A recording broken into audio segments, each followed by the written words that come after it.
నీకేం పెడతాం? ఇలాగా మన ఉండవలసి ఉంటుందండి. అయితే పోసాని గారు చెప్తే ఎలా ఉంటుంది, ఇదే సేమ్ డైలాగ్. పోసాని, అత్త ఏంటంటే ఓ మాట చెప్తా, ఏంటంటే ఇప్పుడు మేము తినేటప్పుడు నీకు కొంచెం పెడదాం అనుకుంటాం, కానీ మేము పెట్టాం. మేము ఎందుకు పెట్టాలి? రాజా, అత్తరాజా నీకు మొగుడు ఉన్నాడు, వాడు పెడతాడు, వాడు సంపాదిస్తాడు. వాడు అన్నం తిన్నావా, వాడి కంచంలో తిన్నావా? మేము ఎందుకు పెట్టాలి రాజా? మేము పెట్టాం. మా ఇంట్లో నీకు ఒక గది ఇద్దాం అనుకుంటావు రాజా, నీకు ఒక గది ఎందుకు ఇవ్వాలి? నీకు ఇల్లు ఉందిగా, ఆ ఇంట్లో ఒక గది ఉందిగా, ఆ గదిలో నువ్వు ఉంటావుగా, మరి మేము ఎందుకు ఇవ్వాలి రాజా? మేము ఇవ్వం. మేము సంపాదించే రూపాయలో నీకు రూపాయి ఇద్దాం అనుకుంటాం, కానీ మేము ఎందుకు ఇవ్వాలి? మేము ఇవ్వం. ఇంకోటి ఏంటంటే, నేను చెప్పేది ఏంటంటే, నేను మెంట్లోని, నేను ఇలాగే ఉంటా, నేను ఇలాగే మాట్లాడతా, నేను డైలాగ్ మార్చి చెప్తా, నా ఇష్టం, నేనే రాస్తా, నా ఇష్టం, నాకు అంతే. ఇలాగా పోసాని డైలాగ్ ఉంటుందండి. ఇప్పుడు బాలకృష్ణ ఇదే డైలాగ్ చెప్తే ఎలా ఉంటుంది, సెకండ్ నుంచి చెప్తాను. అది తినేటప్పుడు నీకు ఒక కచ్చం పెడదాం అనుకున్నాం, కానీ పెట్టడానికి మొహమాట పడ్డాం. మా ఇంట్లో ఒక గది ఇద్దాం అనుకున్నాం, ఆ గదిలో నువ్వు ఉంటావో లేదో మాకు తెలియదుగా, అందుకని ఇద్దాం అనుకున్నా సరే ఇవ్వలేకపోయాం. మేము సంపాదించే రూపాయలో నీకు ఒక రూపాయి, నీకు పావులా ఇద్దాం అనుకున్నాం, కానీ మేము సంపాదించే రూపాయలో పావులా బసవ తారక రామ క్యాన్సర్ హాస్పిటల్కి ఇస్తున్నాం, ఇంకా ఇవ్వడానికి నీకే ఉంది. బాలకృష్ణ ఉంటుందండి. ఇప్పుడు గౌతమిపుత్ర శాతకర్ణి డైలాగ్, బాలకృష్ణ చాలా పాపులర్ అయిన ఈ డైలాగ్ ఇది చెప్తాను. మిత్రమా, మా కత్తివాదడితో రక్తసితమైన కుంతల దేశ రణభూమి నుంచి పంపుతున్న లేక ఇది మా స్నేహపూర్వక హెచ్చరిక. ఇప్పుడు కుంతల మా సొంతమైంది, విరామం లేదు, విశ్రాంతి లేదు, దండయాత్రికున్నే ప్రయాణిస్తూనే ఉన్నాను. నేటికి కళ్యాణదుర్గం ఈ సౌరాష్ట్ర రాజ్యాలు తప్ప దక్కిన దక్షిణ పదమంతా మాకు దక్కిందని సగర్వంగా చాటుతున్నాం. మా జైత్ర యాత్రను గౌరవించి, మా ఏలుబడిని అంగీకరించి, మీ వీర ఖడ్గాన్ని మా రాయబారికి స్వాధీనం చేసి మాకు సామంతులు అవుతారని ఆశిస్తున్నాం. సమయం లేదు మిత్రమా, శరణమా, రణమా. ఇది భావి భారత చక్రవర్తిగా దక్షిణ పదాధిపతి ఆజ్ఞ. ఇట్లు శాతవాహన సార్వభౌమ శాతకర్ణి. ఇది శాతకర్ణి ఎలా ఉందండి. మరి బాలకృష్ణ యాక్షన్ చేస్తే ఎలా ఉంటుంది?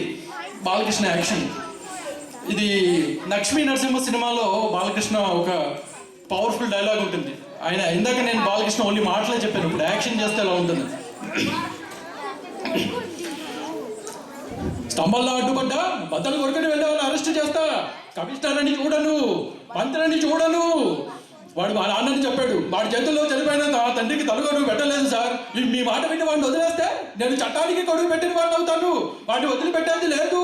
ఈ శ్వాసలో వేడి చూసారా, ఈ కళ్ళల్లో మంట చూసారా, లంకా దానం కాల్చి మారేస్తా, దాని జోలికి రాకండి. బాలకృష్ణ యాక్షన్ ఉంటుందండి. ఇంకొక శాతకర్ణిలో ఇంకొక డైలాగ్ ఎలా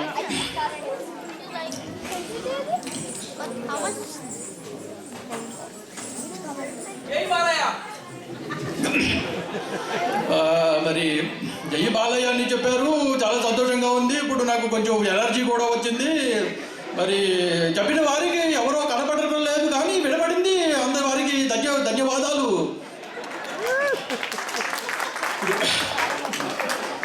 ఇంకొక డైలాగ్, సింహాసనం కింద నీ పాదానికి ఆధారమయ్యేందుకు శాతకర్ణి నెత్తురాడిగావు. నా పన ఈ యుద్ధం నా బిడ్డ కోసమో నీ గడ్డ కోసమో కాదు, రేపటి తరాల కోసం. ఒకే జాతి మీద ఇన్ని వద్దులు, ఒకే ప్రాంతంలో ఇన్ని బద్దులు ఉండకూడదు. యుద్ధం ముగిసింది, ఇక్కడ తలబడిన ప్రతి సైనికుడు మనవాడే. తల తెగిపడుతున్న మహాబలుడితో సహా వృషభదత్త, నీ మామ సింహాసనాన్ని నీకు ఇస్తున్నాను. శాంతి కామికుడువై, శాతవాహన సామంతుడువై సుపరిపాలన సాగించు. నీ వెంట హిరణ్యశ్రీ ఉంటాడు. ఇది ఒక శాతకర్ణి డైలాగ్ అండి. ఇంకొక డైలాగ్, ఇప్పుడు Baahubali, last time Baahubali release అయినప్పుడు బాహుబలిలో డైలాగ్ చెప్పిన మళ్ళీ ఇప్పుడు రిలీజ్ అయిపోతుంది. అలాగే ఒకసారి బాహుబలిని గుర్తు చేసుకుంటూ బాహుబలి డైలాగ్, ప్రభాస్ చెప్పే డైలాగ్, ఏది మరణం మనకుండ దగ్గర శత్రుబలగం పెద్దది అనుకోవడం మరణం, రణంగంలో చావు కన్నా పిరికిదనంతో బ్రతికుండడం మరణం, మన తల్లిగా వరించిన నీచుడు కళ్ళెదురుగా నిలబడి నవ్వుతూ దిగ చూస్తుంటే వాడి తనరికి అమ్మ పాదాల కింద పాదకండ పారిపోవడం మరణం. ఆ మరణాన్ని జయించడానికి నేను వెళుతున్నాను. నాతో వచ్చేవారు, నాతో చచ్చేవారు, నా తల్లిని నా నేలని నీచుడు నికృష్ణుడు తాకలేడని రొమ్ము చీల్చి నెత్తురిచింది చెప్పడానికి వెళుతున్నాను. ఇంకొక యమదంగలో ఎన్టీఆర్ డైలాగ్ చెప్తాను. యమదంగలో, యమా యమా యమా ఏమంటివి ఏమంటివి, మానవ జాతి నీచమా, ఎంత మాట ఎంత మాట, వైతరిని వరకు వెంటాడి వేధించి ముప్పుతిప్పులు పట్టి మీ ధర్మసూత్రములనే మంట కలిపి తన పతి ప్రాణములు దక్కించుకున్న నారీమణి సావిత్రిదే జాతి, మానవ జాతి. తన భక్తితో సాక్షాత్ పరమేశ్వరుడు మధ్యలో ఫ్లోర్ పోయిందండి,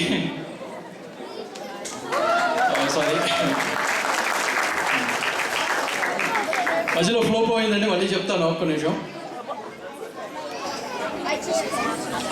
తన భక్తితో సాక్షాత్ పరమశివుడైన మీ పాసమును సైతం గడ్డిపోచిగా గానించి, మీ ప్రాణమును సైతం గడ్డిపోచిగా గానించి, ప్రాణహరుడైన మిమ్మల్నే ప్రాణభయంతో పరుగులెత్తించిన పసివాడు మార్కండేయుడిదే జాతి, మా నవజాతి. నీచమన్న మా జాతి మూలమున ఏనాడో ప్రతిష్ట మూట కట్టుకున్న మీరు నేడు జాతి జాతి అని మమ్ము అవహేళన చేయుటయా? ఎంత వివేకం, ఎంత జ్ఞానం, ఎంతటి కుసంస్కారము!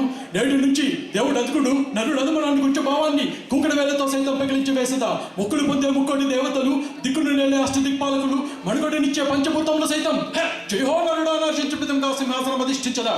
స్వర్ణ మణిమయ రక్త ఖచ్చితాలంకృతమైన సభా మందిరమున అకుంఠిత సేవాదక్ష పరివార సమూహ మధ్యమున భూతల పరిరక్షక ధర్మనిలయమైన ఈ రౌరవమున సర్వదా శతదా సహస్రద పాప పంకిలమైన కుల మత జాతి విభేదముల కూపములు సమూలముగా శాశ్వతముగా ప్రక్షాళన గావించదా?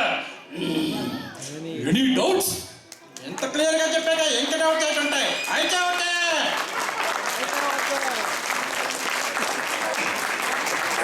థ్యాంక్ యూ అండి.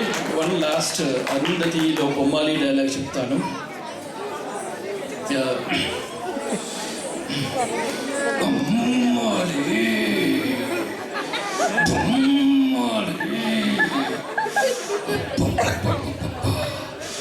పిండి పండుయింది, పండు పరువానికి వచ్చింది అరుంధతి.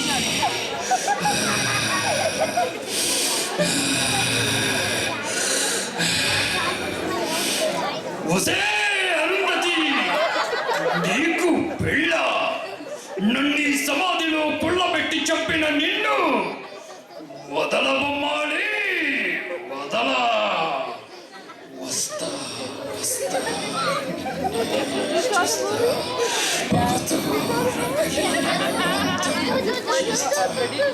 థ్యాంక్ యూ అండి.